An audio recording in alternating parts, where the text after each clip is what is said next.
So we're going to go over all of your strength workouts today.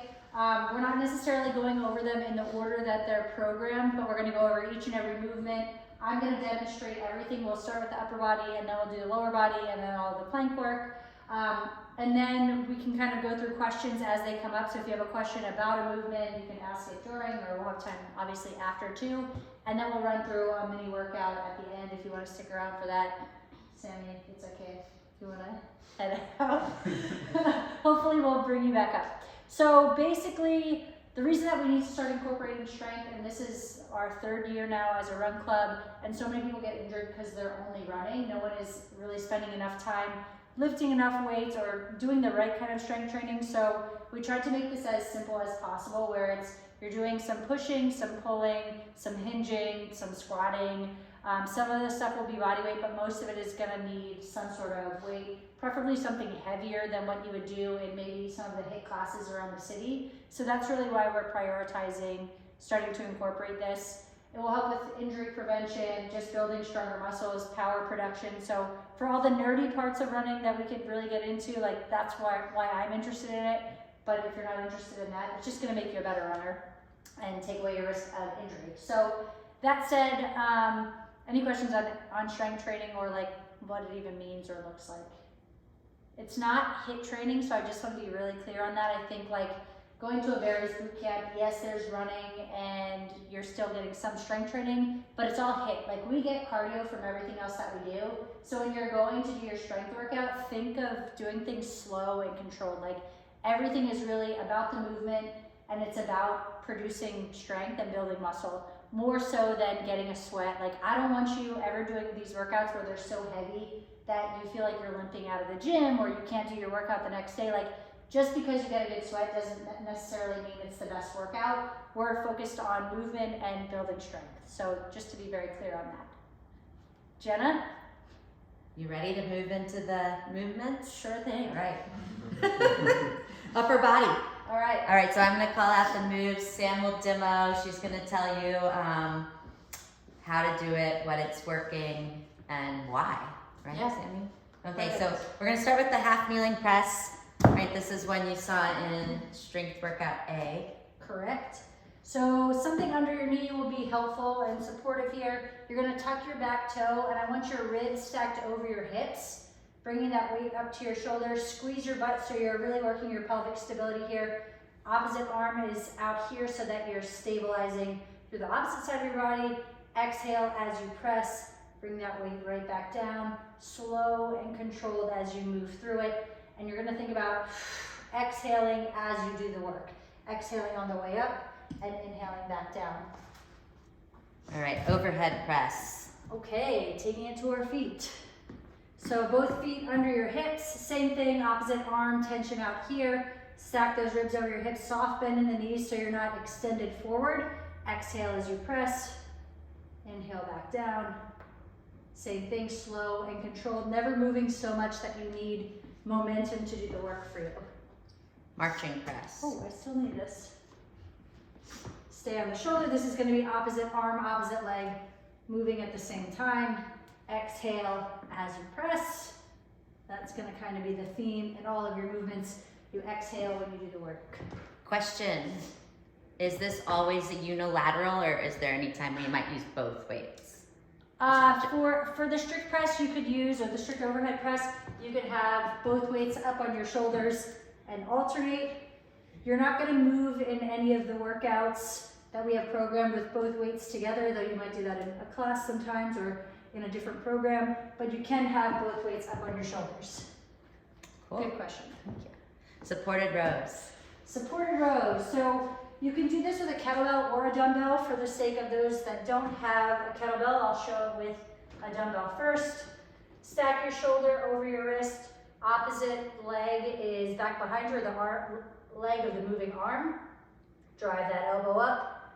Big exhale as you pull. And I want you to think about leading with your shoulder and your elbow here. So you pull the shoulder back first. Elbow drives up, slowly lower and reach. Shoulder pulls back, elbow drives up.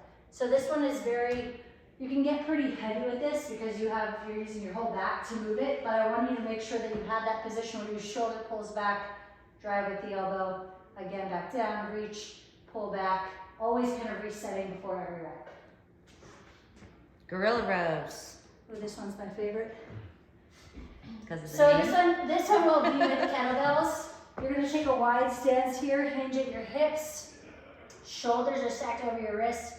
You're pressing both weights into the floor equally, and see how my back is nice and flat, sinking back into my heels, pressing with one hand into the floor, drive that elbow up, and you're gonna alternate repetitions here.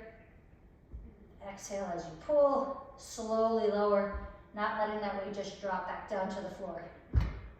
If you don't have kettlebells, you can just do the supported row. So those are on alternating days. You can always switch those out one for the other. Can we do that one with dumbbells? No, you would have to No. be supported, yeah. TRX rows. Last Okay. of the rows. TRX rows, more pulling. So this, obviously you would need to have access to a TRX row. You could also do this on a barbell, but you're gonna set your feet out in front of you, tuck your pelvis here. So I'm gonna tuck my hips under, squeeze my butt, drive my elbows back, pull my chest all the way through, palms face inward as I lower down, exhale as I pull up, chest comes all the way through. The further out you walk your feet, the harder it's gonna become. So you can start with bent knees, let your legs support you a little bit, and slowly kind of initiate a further walk out with your feet. Yeah. As we kind of go on every week, do you feel like we're going to be switching out weights? Yeah. We will. Okay. We are, yeah. So, and that's a good question. So when you can complete all of the repetitions of all 3 sets comfortably at your weight, you're probably ready to move up. The first 2 weeks, so once you get through A through D one time, you'll have an idea of like, okay, this weight's appropriate, but I would rather you start a little bit lighter than be like wrecked after the first couple days. So if you're using like 10 pounds for the shoulder press and reps 5, 6, 7 feels super easy, probably try 12s or 15s the next time, yeah. And then for some of those moves, can we use the same weights, or do you feel like it'll be a little bit different? Yeah, you'll be able to use the same weights for a lot of them. I tried not to make it so crazy that you're like going 50 pounds here and then 10 pounds here, especially for the upper body movements that are stacked that way. And then for like the lower body is always going to be a little bit heavier just because we're a stronger lower body, but you can kind of map that out too the same way if you're progressing and it feels easy. That's kind of the key. If you can get through every set comfortably, it's probably time to go up. But I also don't want you getting to your last rep and failing. So kind of monitoring like that happy medium of this is difficult, but it's doable. But if you end up getting really sloppy on your last couple reps, it's too heavy. Jenna? All right. Chest press and incline press. Perfect. So for those of you that don't have benches, you can totally do this on the floor. The incline press will just switch to a chest press if you don't have a bench. I find using a pad like this on the floor to be very helpful, but you don't need this. You could just do it on a mat on the floor. You're gonna get heavy in your lower back. That's kind of the key component here. Both weights are up, pressing away from you, so my whole back is really pinned against the mat. Slowly lower, exhale as you press. Bring that opposite arm right back up. And the whole time that I'm pressing here, my heels are digging into the floor, my feet are staying flat on the floor. So your lower body is pretty active in your upper body movement just to keep you in that position. Let me roll this bench out for incline press. And should our elbows be So kind of you're dropping kind of- below parallel? You're kind of creating an A with your armpit. So we don't want you way out here. That's a good point. You're gonna come right down here, an A or V with your armpit, press right back up. And the weights at the top, you should be able to have this kind of shoulder, elbow, wrist position where you're reaching away and you can feel your upper back also pushing into the pad. Can you use a hammer strength machine for the alternating chest press? A what kind of machine? A hammer strength machine. It's basically just Like a cable machine. or just it's just like a machine where you just stack the weights Yeah, on both sides, but Yep, it's individual movement. Yeah, you can totally. do both, but totally. instead of Are dumbbells. you on the floor with that or? It's a seated upright. Yeah, that's totally okay. Okay. Yeah, so for any of this stuff too, and that's also just a good point that you can modify any of it. It's just the motion that we're looking for. So if I'm having you do a press and then a pull, However you have to get there that day. So if you're traveling during this, or you don't have access, or you have machines like that, and that's just more convenient for you, that's totally fine. So we can be flexible and swap things in and out. So for an incline press, you would need a bench. And we'll set it at about halfway point up and also lift the seat. And we're gonna get heavy on the bench here in the same position. Finding that floor beneath you first and foremost. So you're always looking for this position where you're heavy on the bench. So I'm almost pulling my body into the bench. Same thing, alternating sides. That elbow comes down in that same kind of natural angle. Push the ceiling away from you on the way up. Again, if you don't have access to a bench, you can stick with just a chest press on the floor or whatever other options you have at the gym. What's next? All right, we have tricep pull downs and then split crushers. So tricep pull downs will need a cable machine if you have access to that. So most of you will have, if you don't have access to something like this, we'll do skull crushers. Those are very much interchangeable.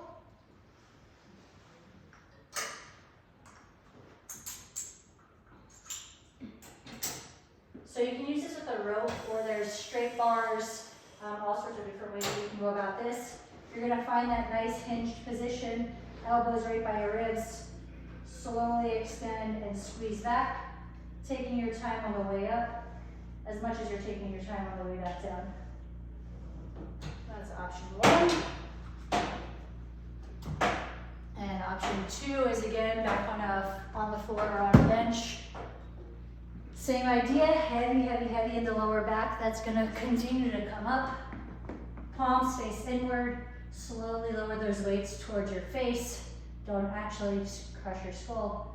Big squeeze on the way back up. I don't know who named this exercise, but it is perfectly named. Just don't do it.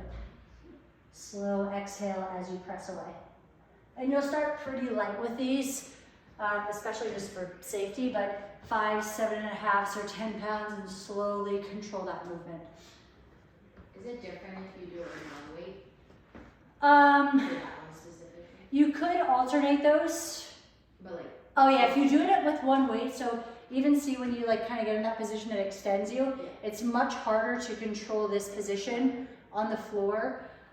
If you have to do it with one weight, I would maybe do it on a bench where you can actually control that a little bit more, get your legs involved. But I think 2 weights just feels a little bit better and just safer. Next movement. Right, last 2 upper body. Thank God. Sam already, she was down in the gym for like 90 minutes to, like, what's happening? Push-ups. Oh, great. So I like to do push-ups. 10 or it doesn't count. I like to do push-ups on handles or on like dumbbells. If they have a hexagonal dumbbell, you can do it on there. You don't have to do it this way. I just find that it puts my wrist in a much safer position. So you're gonna set yourself up on this slight angle. It's gonna be whatever is most natural for you. So it might be closer for you, it might be further away for you. And what's important, I guess I'll do this from this angle so you guys can all see, is gonna be this position from my ribs to my hips, kind of pushing the floor away, and this will come up again when we get into our planks. So you're gonna set yourself up with your heels slightly wider than your toes, and instead of having this flat back that I feel like we're constantly told in classes to kind of try to achieve, I want you to be a little bit rounded, pushing the floor away. Find a position that feels comfortable for you to slowly lower. Exhale, come back up. Same kind of idea with your armpits as with the press. Slightly by your ribs, kind of creating an A. If you cannot do it on the handles, I would much prefer you do it to a bench than I would that you do it on your knees. And if you don't want to do it on a bench, you could do it on something higher. You could do it, again, kind of like we did with the barbell for the pull. You could do your push-ups that way. But if you do it on the bench, same thing. Heels slightly wider than your toes. Slowly lower down. Exhale as you press away from it. And you could even stack the handles on top of that. But there's not as much benefit going to your knees to actually train the movement, we want you to learn how to control your body on the way down. So if that doesn't suit you or that's too easy, you can also just take it to the floor, slowly lower, pause at the bottom, come back up, and just focus on controlling your body weight down to build the eccentric ability to do that. Any questions on those? What's the benefit of the heels slightly out? To get your pelvis to tuck under. Okay. So it's gonna hold you in. Once I'm in this position, and your feet have to be in the right position too, we're able to really control this position downward. Whereas when I'm here, I often end up extended. I see. Okay. So your hips end up more forward. And you'd rather. What's next? Farmer's carry. Farmer's carry. She said, I'm going to demonstrate them all. Yell at So your farmer's carry, you can do this with kettlebells or dumbbells. I prefer kettlebells just because of where the weight is loaded. But you're gonna pick the bells up the same way you would with a deadlift, which we'll get to. Slowly stand up. So I'm gonna pull the weight slightly away from my body, and you'll know that the weight is appropriate for you if you can control it slightly away from your body. If it's constantly kind of pulling me one way or another, or I'm squeezing it to stay strong and stable, that's a sign it's too heavy. A nice tight grip, my triceps are really squeezing behind me. Eyes are gonna stay forward. Slowly heel, arch, big toe, walking through each step. Eyes stay up, the floor is not going anywhere. Then you would turn around and take it back the other way. And this is important that you stay slow and controlled on this. The faster you go, the more it's gonna create momentum on the bells. Again, we have this set for a time period for your workouts. If it's too much, build up to it or just try to accumulate that amount of time. If you're using dumbbells, it'll be the same thing. The important thing here is that it's a very full body movement. So we want your ribs tucked towards your hips, your abs are engaged, your hips are right beneath your shoulders, slowly walking through that. Any questions on farmer's carry? You can also do it one side at a time. There's a variety of ways to use that. Be a New Yorker who grocery shops. Yeah, exactly. Yeah, that's Trader Joe's, that's the perfect farmer's carry. There you have it. All right, you made it through upper body. Woo! Should we- Thank goodness. I'm gonna be sore tomorrow. Does anybody have any questions in general about upper body or? I have a question. I don't know, not so much upper body. What's the range of weights we should have? I know it's like the Yeah, because everyone's different. super individualized, but I would say for everyone to have like a 10, a 15, a 20, a 25, like 4 sets of weights is gonna be kind of optimal, where you have a heavier set for your lower body movements, and as you get stronger, you can move to those, and a lighter set for some of these upper body movements.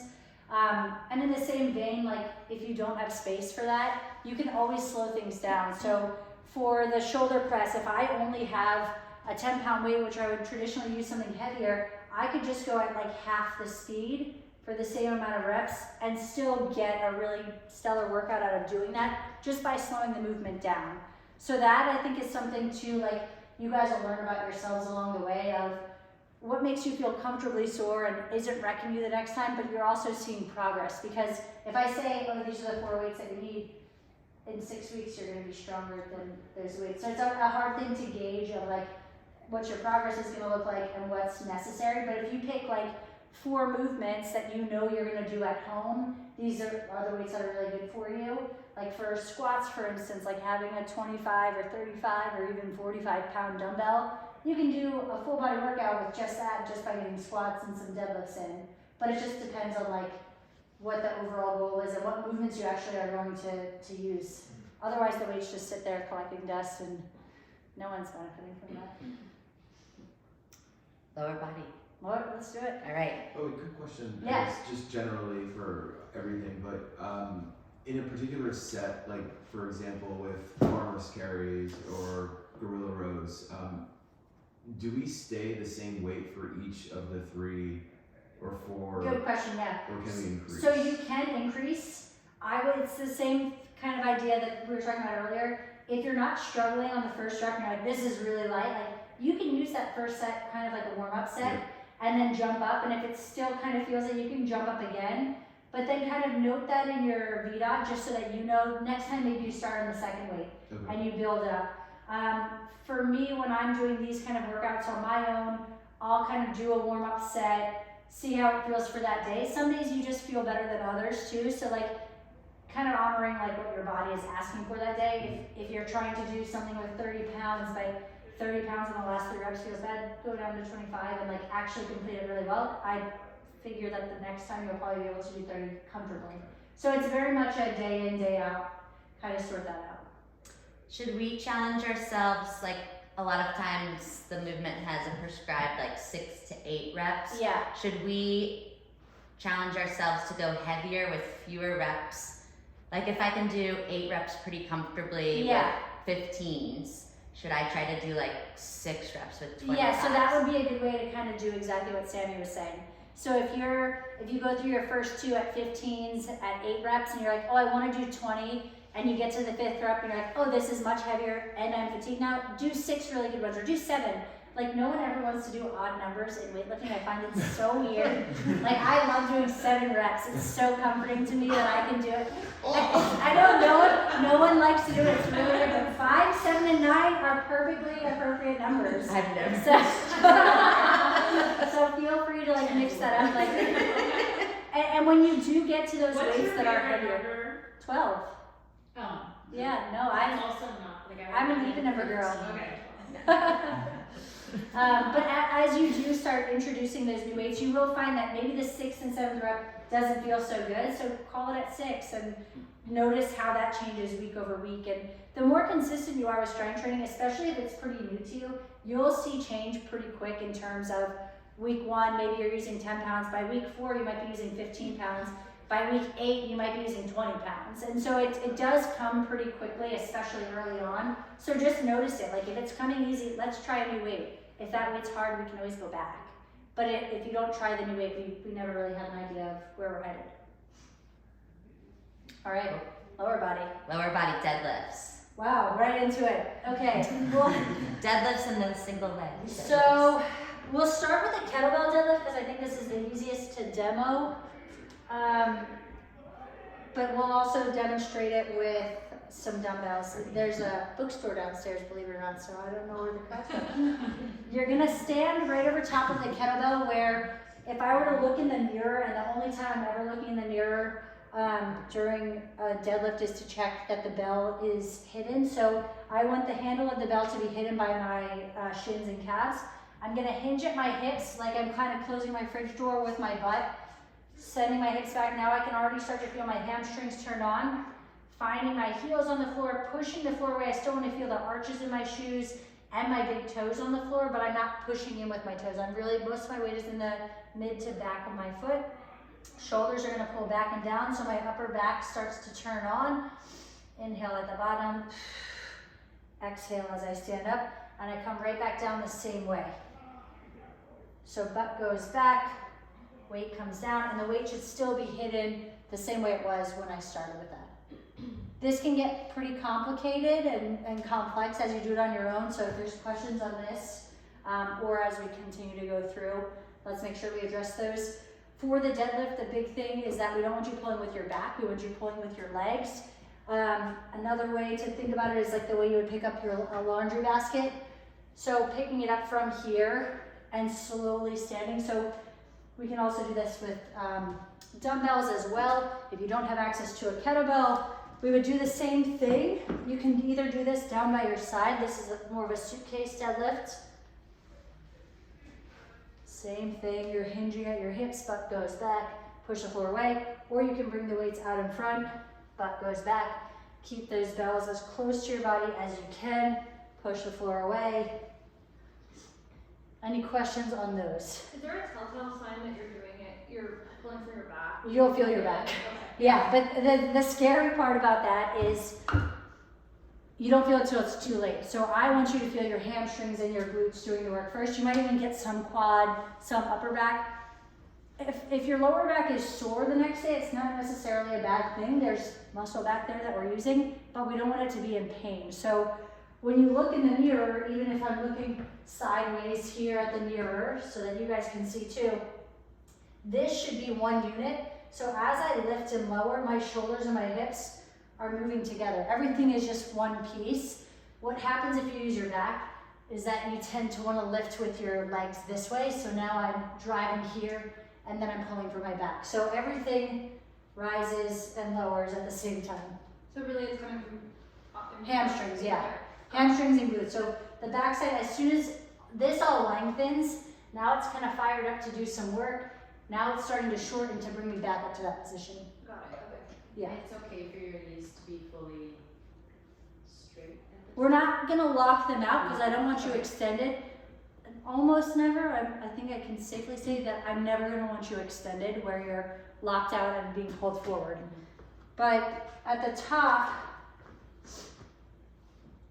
it's about squeezing your butt but not sending your hips forward. Okay. So you'll see this a lot where we are sending our whole body forward. I just want you to comfortably be able to stand up, stack those ribs over your hips in that same position. Shoulders are back and down. There's tension all throughout your body as you start to lower back down. So none of that should ever change, this tension here. If you give that up, that's where you'll end up extended. So if you keep this turned on, you're gonna be okay. So the difference between kettlebell and dumbbells, you are gonna fully put down the kettlebell, but where do you stop with the dumbbells? Mid-shin. That's usually Yeah. my issue. Good or- question. Yeah. Yeah, just mid-shin. So Okay. if I'm going forward here, I'm stopping here. This is the same position where the kettlebell handle would be. And if I'm putting dumbbells out in front of me, I want them to be as close to my body as I can because the further away they get, the more there's gonna be a risk of me pulling for my lower back. And then out here, same thing. Slowly lifting, slowly lowering, keep them tight by your body, right down to mid-shin. What's the difference between a deadlift and a Romanian deadlift? Romanian deadlift starts at the top. So Romanian is an eccentric. So it's the same movement, theoretically. You're just starting from here. Now is when the work starts and coming back up. So you're working in reverse. So we're creating this eccentric load on our hamstrings, which is lengthening, like the muscle's getting longer while we're having the load on it, versus when we lift from here, it's a concentric load. Does that make sense? Good questions. Anybody else on deadlifts? Are there, I guess, if we're not comfortable doing deadlifts, are there exercises that we can do in lieu of a deadlift as a modification, like a leg curl or?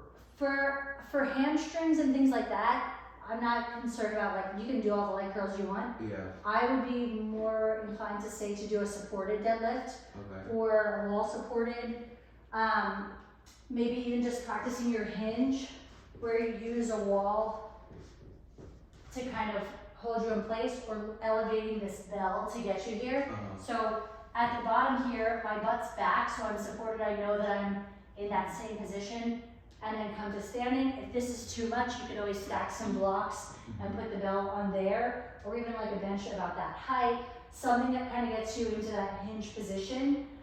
Single leg glute bridges, which you're going to do a lot of to get you into that same similar position, will be helpful. And then you can also do, I think we have a dowel around here somewhere, maybe not.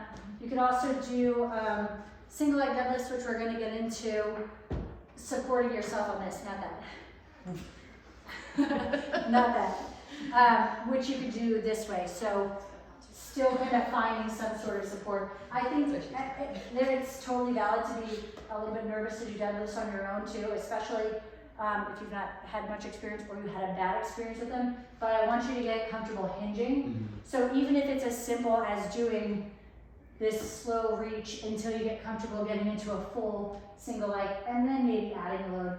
But I think avoiding it or just doing hamstring work would be a missed opportunity. But we can always work on like different ways to introduce that stuff too. Okay. Any other questions on deadlifts? Show us the single leg. Okay.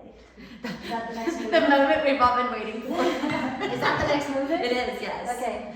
Single leg deadlift. So again, you can do this with kettlebell or dumbbell. The coach And is also- nightmare to have to demonstrate. Also in your warm up, I have single leg toe touches. It's essentially a single leg deadlift with no weight. So you're gonna find the weight is gonna be in the hand opposite of the stable leg. You're gonna find that foot stable on the floor, send that same leg straight back, keeping that leg active.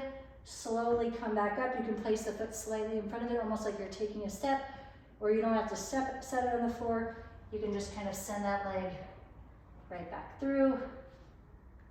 So it's all this left leg. You'll feel this left hamstring, this left glute, this left calf, all the stability work that you're getting out of that. And if you do that with a dumbbell, you can use 1 or 2 dumbbells where you'll be in the same position. Slowly lower, slowly come back up. I find that if you have weights in both hands, it's a little easier to create the stability. One side, you're working a little bit more to fight that. Questions on that? I have a question that's slightly a tangent, but it always reminds me on single leg deadlifts. Like, is there preferred footwear? Like you're in your running shoes, which makes it tough. I don't run in these shoes though. Well, These are my gym shoes. would you rather us be barefoot? Like, what's the Yes. best? What's the So best? a gym shoe, I would not lift in your running shoes. What if all you have is running shoes? Barefoot would probably be a better option. Or Nike makes those Metcons that are just more of a flat-based shoe. If you're in your running shoes, they tend to have support and foam in places that don't really serve you in a gym setting. So it might be like just too much support, and then the stability does get thrown off because of the way that the shoes are designed.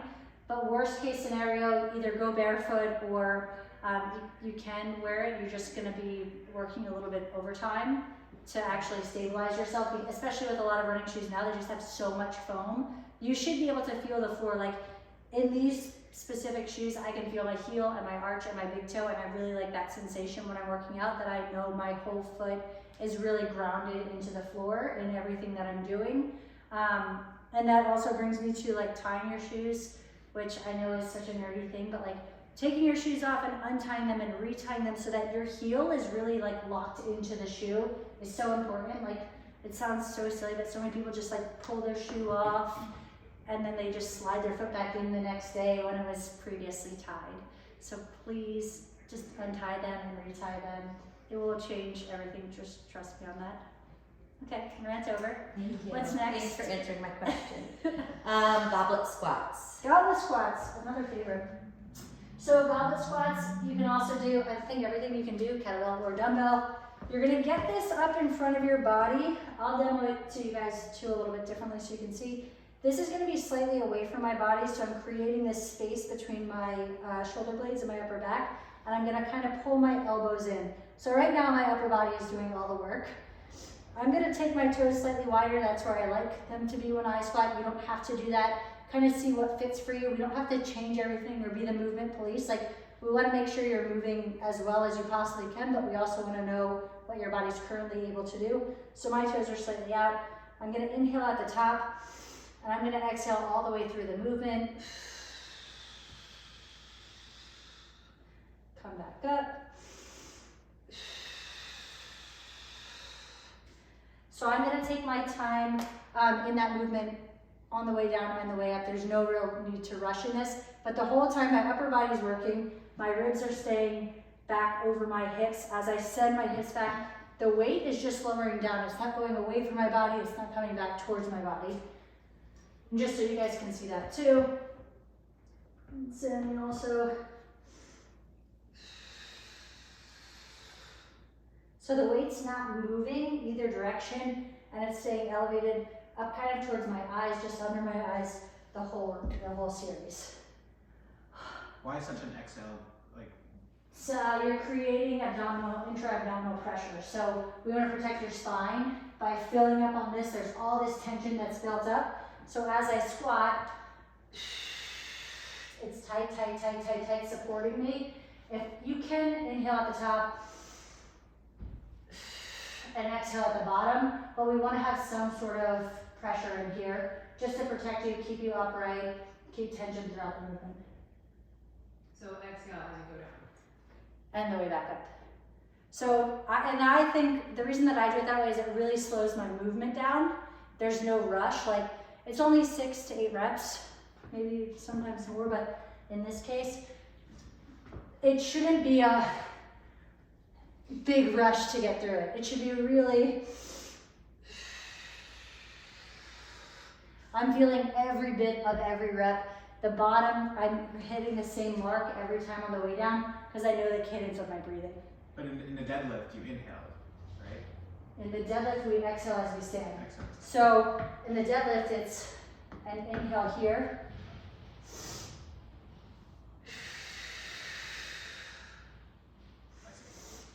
So you're exhaling when you're doing the work. Because of the squat and we have this position here, it's like very specific to get into this position without letting it pull you backwards. We want to just drop straight down. So keeping that pressure keeps that weight where it needs to be. And in terms of how low you're going, is there a specific point where you feel? It's very particular because depending on what your ankle mobility is and hip mobility is, we don't need to break too much below parallel. I've seen people that love to squat way down here. You don't have to go there. I want you to squat to the place that you feel safest and most in control. So if that right now looks like this, that's okay. If that right now looks like this, that's also okay. We want to get you to kind of build that over time where you can kind of get just below where your hips kind of are at 90 degrees, push the floor away where you're still in control. There's no necessary need to go lower. I know there's ass to grass is the saying when I was in college of that's how you squat. And it's just we don't have to do that to get benefit out of it. You can, but it's not necessary. What's next? All right, reverse lunges. Ooh. So reverse lunges I'll do with dumbbells. You can do that with a kettlebell, but for the sake of changing it up, these will be, weights can be down by your side, but to make it more difficult, you'll put your weights up on your shoulders. So I'll show both of those. These will be alternating. Step back, the knee does not need to touch the floor. The front leg is actually doing the work as you come back up. And if you want to make it more difficult, you'll bring these up by your shoulders. Same thing. Pushing through the front leg to bring you forward. How far back do you go? Similar to the answer for the squat depth, where you're most comfortable. You don't want to have to reach for it. Mm-hmm. Your back knee should be able to get to 90 degrees pretty comfortably. So if I go this far back, it's too much of a stretch and too much of a reach. But you'll start to find kind of the sweet spot once you're in your rhythm too. That when I step back to where this is at 90, and I can push through this one at 90, that tends to be kind of a sweet spot.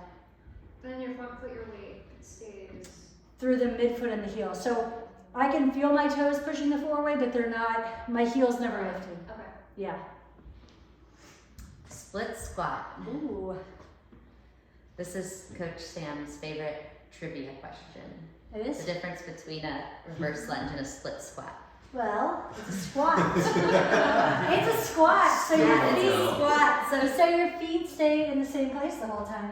So same thing, your setup will be kind of the same as where your reverse lunge foot would land. Straight down, straight up.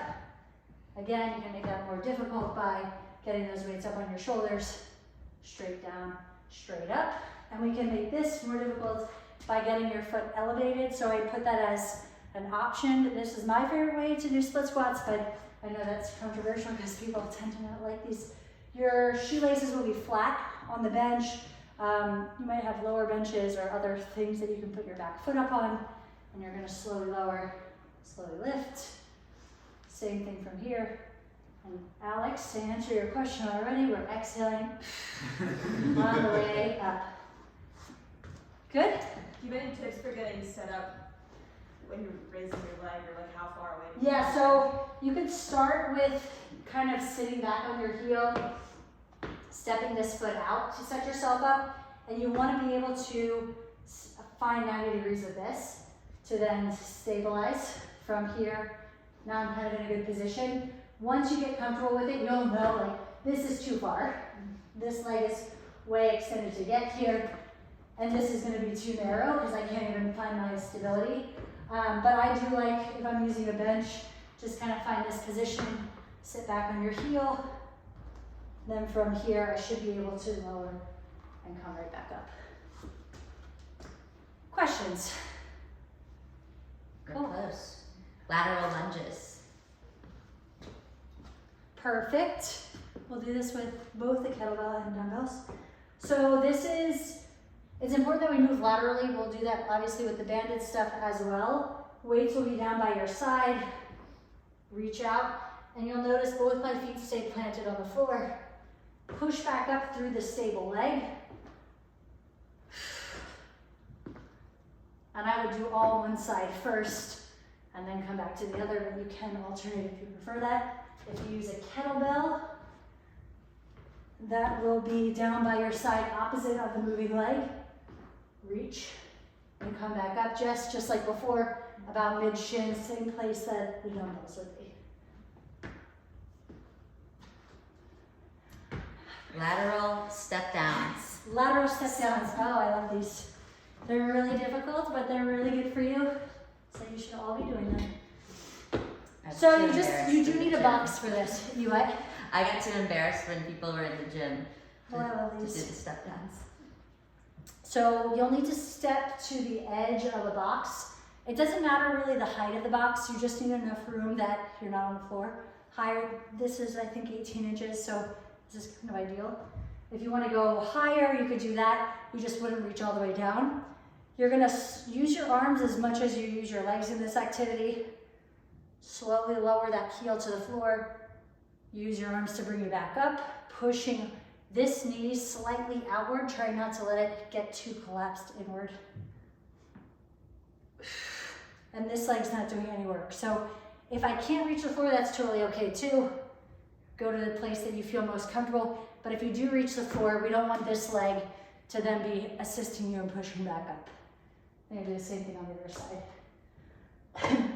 Do you want to show us the step ups? I sure do. Do you explode on the way up, or is it a control? It's really controlled. Really, okay, so really controlled. control all down the way and through. up. Yeah, so the whole time that you're moving through this, I almost would challenge you to take it as slow as you possibly can. Because even for me, like, I want to rush down, but I should make sure that my ribs are stacked over my pelvis. Now my pelvis is tucked. As I'm lowering and reaching, this arm's way high up here. I'm in control. And then I'm coming back up. You can move through each rep that slowly. Okay. This is more about control, getting yourself back as you're going through the movement. If you rush, you miss out on some of those ranges. Step ups. I'm gonna take the easy way out, but then I'll do it the hard way because I have to.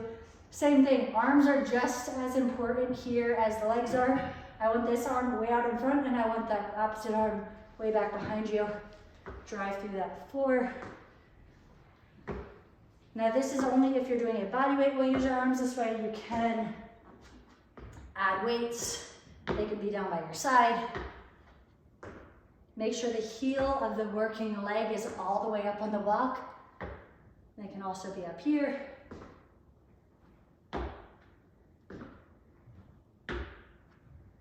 And you can also do that with a kettlebell. I'm not really gonna do it on the heavier block. Last lower body, single leg glute bridges you've been alluding to. Oh yes, single leg glute bridges. So for these, I'm gonna use a block here. You will be on the floor. These are a great way to warm up if you're not already incorporating those. To give me just a slight bit of elevation here, I'll use this block. And Amanda, if you're gonna ask, you just pull this in, get this knee to 90 degrees, so now I can get heavy in my lower back. I can already feel my left hamstring kind of pulling that block towards me. Slowly lift, slowly lower. And I'm coming down pretty much vertebrae by vertebrae as I lower back down to the floor. So I still wanna feel the heaviness of my lower back at the bottom of the position. Drive through that heel to come back up. Questions on this? Are you supposed to use your arms at all? No. Okay. So they're there to stabilize you, but you don't need to push through them. If you do need to use them, and maybe it's the elevation that's too much, you could always do it from the floor here, or you could even start 2 feet first, and then slowly lift, and then bring this foot down to support you. And then another way that we will advance to when those become easier, because as you do them, they will become easier, is that you will get your heels up on a bench. So you will be at 90 degrees with the bench. Same thing, pull one knee off the bench.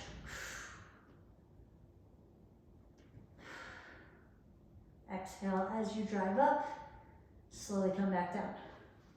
Is that a better way to make it harder than holding a weight? Yeah, I would prefer that for safety reasons. You could add a weight to it, but it's just uncomfortable to do. Once you get to this though, eventually that will become too easy. You could start doing it for like a tempo where you go 4 counts up, pause for 2 counts at the top, 4 counts down. You could also do, like people like to do hip thrusts with holding weights on there to get kind of the same range. I just think this is my preferred measure. I don't find that it ever gets easier. So time-wise, like I would just change the tempo versus putting a weight on it. Would a yoga block be too high for the beginning? No, that would be okay. Yeah, I would start on the floor your first set just to make sure it feels okay, and then start playing with things of like, do I want a yoga block? You might just want to do it on the floor too, like that's okay, but you will progress with those if you're pretty consistent with including them in your warm-ups too. They'll come pretty quickly. Any other questions on that? What else do we Right, you have? just have to show us some planks. So again, I like to use the handles. You could use those hexagon weights, or you could do them straight up on the floor. But we're gonna be in that same rounded position for your plank. So long gone are the days of the like flat back and like your hips sinking. We wanna be pushing the floor away from you. So I'm creating space between my shoulders, and now I'm pretty round. Tucking my pelvis under, I'm up on my toes, driving my heels back away from me. This is just your traditional plank. And if you choose to use handles, you wanna make sure that your wrists are stacked pretty stably here versus ending up in this position here. So you really wanna be pushing away from the floor. What's our next one? Marching plank. In that same position, slowly march your knee to your chest. These are not mountain climbers. They're slow and controlled. All of your planks are programmed for time. And then forearm plank. Beautiful. Forearm plank, we want to create an 11 with your arms, so they should be parallel to each other. Stack your shoulders over your wrists, and the same thing, I want you to tuck your pelvis, create space between your shoulder blades, and your eyes are maybe looking 2 or 3 inches out in front of you. Questions on your planks? No questions. That was the easy part. Awesome. Let's give it up for Coach Sam. Thank you. I'm really sweaty. That was, wow.